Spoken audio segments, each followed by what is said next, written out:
വിസ്മയ വിജയത്തിന് പിന്നാലെ മുഖ്യമന്ത്രിയാകാൻ കോൺഗ്രസിൽ ആർക്ക് നറുക്കു വീഴുമെന്നതിൽ രാഷ്ട്രീയ ആകാംക്ഷ. നിയമസഭാ കക്ഷി യോഗത്തിൽ ഭൂരിപക്ഷം ലഭിക്കുമെന്ന വിശ്വാസത്തിലാണ് കെ.സി. വേണുഗോപാൽ. ഘടകകക്ഷികളെ കൂടെ നിർത്തി വി.ഡി. സതീശൻ വിഭാഗവും അനുഭവ പരിചയം കൊണ്ട് രമേശ് ചെന്നിത്തലയെ അനുകൂലിക്കുന്നവരും മുഖ്യമന്ത്രി സ്ഥാനത്തിനായി ശ്രമം നടത്തി തുടങ്ങുന്നുണ്ട്. മുഖ്യമന്ത്രി കാര്യത്തിൽ തീരുമാനം ഉടൻ ഉണ്ടാകുമെന്ന് കെ.സി. വേണുഗോപാലും പാർട്ടി പറയും പോലെ പ്രവർത്തിക്കുമെന്ന് വി.ഡി. സതീശനും പ്രതികരിച്ചു. അതെല്ലാം പാർട്ടി തീരുമാനിക്കേണ്ട കാര്യങ്ങളാണ്. നമുക്കൊരു ദേശീയ പാർട്ടിയാണ്, കോൺഗ്രസിനൊരു പ്രൊസീജിയർ ഉണ്ട്. ആ പ്രൊസീജിയർ ഇപ്പോൾ അടുത്ത ദിവസം സ്റ്റാർട്ട് ചെയ്യും. അത് കംപ്ലീറ്റ് ചെയ്യുമ്പോൾ അവർ തീരുമാനിക്കും. പാർട്ടി തീരുമാനിക്കട്ടെ. നമുക്കതിൻ്റെ അകത്ത് അഭിപ്രായ പ്രകടനങ്ങൾ നടത്താനോ അവകാശവാദങ്ങൾ നടത്താനോ ഒന്നിനും ഞാനില്ല.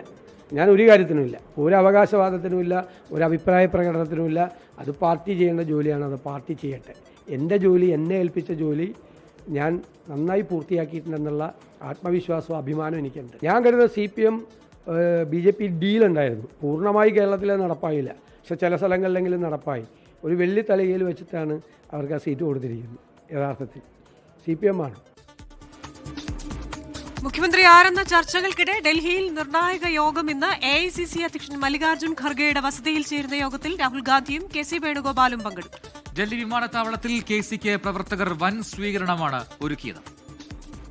This was the Kerala people of Kerala has given a full faith in Congress party and UDF alliance. They are having full faith in Rahul Gandhi and Mallikarjuna Kharge's leadership. So party will take 10 years of LDF government has created so many difficulties to the people. People are fed up with that government. That is why they choose Kerala UDF for their governance. അങ്ങനെ മുഖ്യമന്ത്രി ചർച്ചകൾ സജീവമാകുന്നതിനിടെ VD. Satheesan തലസ്ഥാനത്ത് നിന്ന് പറവൂരിലേക്ക് തിരിച്ചു.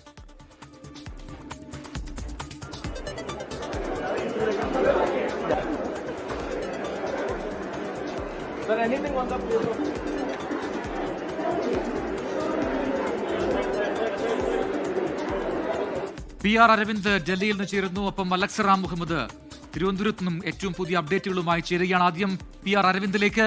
Aravind, good evening. അപ്പോൾ ഏറ്റവും പ്രധാനപ്പെട്ട കാര്യം, കേരളം ഇനി ആരാണ് ഭരിക്കുക, അതായത് മുഖ്യമന്ത്രിയായും മന്ത്രിമാരായും ആരായിരിക്കും വരിക എന്നുള്ളതാണ്.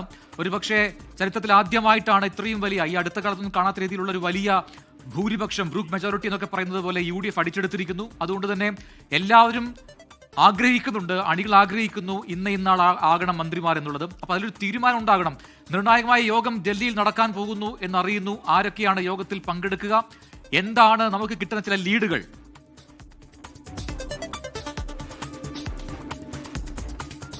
അധ്യക്ഷൻ മല്ലികാർജ്ജുൻ ഖാർഗെയുടെ വസതിയിൽ 3 മണിയോടുകൂടി യോഗം ചേരുമെന്നതാണ് നേരത്തെ നേതാക്കൾ അറിയിച്ചത്. കെ.സി. വേണുഗോപാലും രാഹുൽ ഗാന്ധിയും മല്ലികാർജ്ജുൻ ഖാർഗെ ആയിരിക്കും ഈ യോഗത്തിൽ പങ്കെടുക്കുക എന്ന് അറിയിച്ചിരുന്നു. പക്ഷേ യോഗം ഇപ്പോഴും ആരംഭിച്ചില്ല. നിലവിൽ ഈ 3 നേതാക്കളും ഡൽഹിയിലുണ്ട്. എന്തായാലും ഓൺലൈനായി ഈ യോഗം ചേരുമെന്ന ചില വിവരങ്ങൾ കൂടി ഇപ്പോൾ ലഭിക്കുകയാണ്. പക്ഷേ നിരീക്ഷകരെ ഇന്ന് തന്നെ തീരുമാനിക്കും എന്നതാണ് കോൺഗ്രസ് നേതാക്കൾ ഇപ്പോൾ അറിയിച്ചിരിക്കുന്നത്. 10 രാജാജിമാർക്ക്, അതായത് മല്ലികാർജ്ജുൻ ഖാർഗെയുടെ വസതിയിലായിരുന്നു ഇന്ന് യോഗം ചേരുമെന്ന് പറഞ്ഞിരുന്നത്. എന്തായാലും കെ.സി. വേണുഗോപാൽ അല്പസമയം മുമ്പാണ് കേരളത്തിൽ നിന്ന് ഡൽഹിയിലേക്ക് മടങ്ങിയെത്തിയത്. അദ്ദേഹത്തിന് വലിയ വരവേൽപ്പ് നമ്മൾ കണ്ടതാണ്. എയർപോർട്ടിലടക്കം കോൺഗ്രസ് പ്രവർത്തകർ നൽകിയത്. ഡൽഹി PCCയുടെയും അതോടൊപ്പം തന്നെ യൂത്ത് കോൺഗ്രസിന്റെ നേതൃത്വത്തിലായിരുന്നു ഈ സ്വീകരണം അദ്ദേഹത്തിന് ഡൽഹിയിൽ നൽകിയത്. അപ്പോൾ പ്രധാനമായും അവർ ചൂണ്ടിക്കാണിക്കുന്നത് കെ.സിയുടെ ഒരു പ്രഭാവമാണ് കേരളത്തിന്റെ വിജയത്തിന് കാരണമായിട്ടുള്ളത്. അതുകൊണ്ട് തന്നെ കെ.സി. വേണുഗോപാൽ മുഖ്യമന്ത്രിയാകണമെന്നതാണ് ഡൽഹിയിലുള്ള പ്രവർത്തകരുടെ അടക്കം ആവശ്യപ്പെട്ടത്.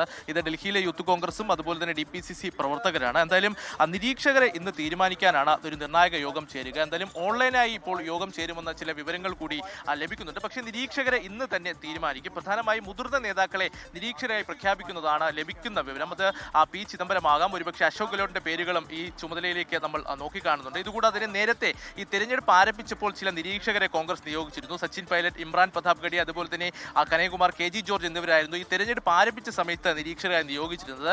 അതിലെ ചിലരെ കൂടി ഈ പട്ടികയിലേക്ക് ഉൾപ്പെടുത്തുവാനും കോൺഗ്രസ് നേതൃത്വം ആലോചിക്കുന്നുണ്ട്. കാരണം തെരഞ്ഞെടുപ്പ് ആരംഭിച്ചപ്പോൾ മുതൽ ഇവർ അവരുടെ നിരീക്ഷകരായി ഉണ്ട്. അപ്പോൾ അവരുടെ കൂടി ഒരു വിലയിരുത്തൽ മുഖ്യമന്ത്രി ആരെന്ന് കണ്ടെത്താൻ നിർണായകമാകുമെന്നതാണ് കോൺഗ്രസ് നേതൃത്വം വിലയിരുത്തുന്നത്. എന്തായാലും ഇന്ന് യോഗം ചേരും. ഒരുപക്ഷെ ഓൺലൈനായി കൂടി യോഗം ചേരാനുള്ള സാധ്യതകൾ നിലനിൽക്കുന്നുണ്ട്. എന്തായാലും ICC നിരീക്ഷകരെ ഇന്ന് നിയോഗിച്ചു കഴിഞ്ഞാൽ നാളെ തന്നെ അവർ സംസ്ഥാനത്തേക്ക് പോകും. സംസ്ഥാനത്തെത്തി MLA-മാരുമായി കൃത്യമായി കൂടിയാലോചനകൾ നടത്തും. ഒറ്റയ്ക്ക് MLA-മാരെ കാണുന്നതിന് പിന്നാലെ ഒരുമിച്ചും MLA-മാരെ ഇന്ന് നിരീക്ഷകർ കാണും. അതിനുശേഷം ഒരു റിപ്പോർട്ട് കൃത്യമായി ഹൈക്കമാൻഡ് നടക്കും. ആർക്കാണ് കൂടുതൽ MLA-മാരുടെ പിന്തുണ അടക്കമുള്ള കാര്യങ്ങളായിരിക്കും ഈ നിരീക്ഷകർ പരിശോധിക്കുക. അതിനുശേഷമായിരിക്കും ഹൈക്കമാൻഡ് ഒരു തീരുമാനത്തിലേക്ക് പോകുക. എന്തെങ്കിലും തരത്തിലുള്ള തർക്കങ്ങൾ ഉണ്ടെങ്കിൽ ഘടകകക്ഷികളുടെയും അതുപോലെ തന്നെ MP-മാരുടെയും മുതിർന്ന കോൺഗ്രസ് നേതാക്കളുടെ കൂടി അഭിപ്രായം ഹൈക്കമാൻഡ് എന്തായാലും ആരായും. നമുക്കറിയാം 3 നേതാക്കളുടെ പേരാണ് നിലവിൽ ഈ മുഖ്യമന്ത്രി സ്ഥാനത്തേക്ക് ഉയർന്നു കേൾക്കുന്നത്. KC വേണുഗോപാലുണ്ട്, രമേശ് ചെന്നിത്തലയുണ്ട്, അതുപോലെ തന്നെ VD സതീശൻ എന്നീ 3 പേരുകൾ ഉയർന്നു കേൾക്കുന്നു. വലിയ പിന്തുണ ഈ നേതാക്കൾക്ക് കേരളത്തിൽ ലഭിക്കുകയും ചെയ്യുന്നു. കാരണം വലിയ ഫ്ലക്സുകളും അതുപോലെ തന്നെ പിന്തുണ മുദ്രാവാക്യങ്ങളെല്ലാം ഈ നേതാക്കൾക്ക് വേണ്ടി ഉയർന്നു കേൾക്കുന്നത്. എന്തായാലും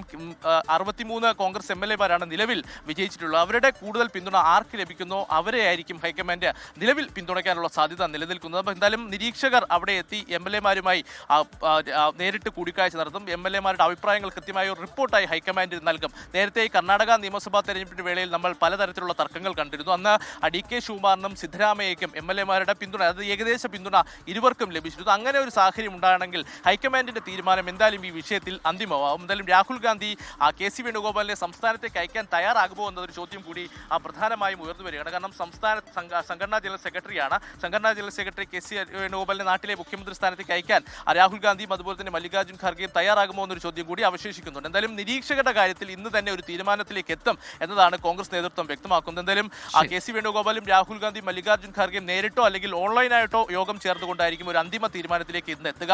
മുതിർന്ന നേതാക്കൾ തന്നെ നിരീക്ഷകരായി എത്തും. ഒരുപക്ഷേ മുൻപ് നിരീക്ഷകരായി ഉണ്ടായിരുന്ന സച്ചിൻ പൈലറ്റിന്റെ അടക്കം പേര് ഈ പട്ടികയിലേക്ക് കൂടി വരുമെന്നതാണ് ഇപ്പോൾ ലഭിക്കുന്ന വിവരം. അതൊക്കെയാണ് ഡൽഹിയിൽ നടക്കുന്ന ചർച്ചകൾ. വിവരങ്ങൾ നൽകിയത് PR അരവിന്ദാണ്.